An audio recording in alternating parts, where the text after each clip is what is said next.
Hey everybody, let's take a minute just to review what you discovered on your activity.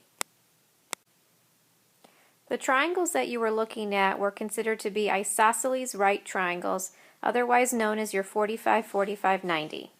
With those, if you only have one side, there are some tricks and shortcuts that you can use to find the other missing sides. So two sides of the triangle are going to be congruent, and those are considered to be your legs. The hypotenuse then, as you found, is the value of the leg times the square root of 2. For example, on this triangle, if I gave you a leg of 3 and asked you to find the other two sides, y, since it's the other leg, would also be 3, and the hypotenuse would be the leg times the square root of 2, so x here would be 3 radical 2. This one would be a little bit different. This time I gave you the hypotenuse, which is 8 radical 2. So since the hypotenuse is the leg value times radical 2, both x and y here are the legs, so both of them would be 8. This question is a little bit more tricky.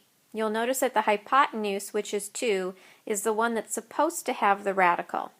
Technically it does, but it's already calculated in with the value. So this is kind of a work backwards question. We know that the hypotenuse, which is 2, is supposed to be equal to the leg times the radical 2. So notice here on the right-hand side, what I've ended up doing was setting up an equation, leg radical 2 equals 2, and I'm trying to solve just for the leg value. We have to isolate legs, so we divide by radical 2 on both sides. That gives me the legs equal 2 over radical 2.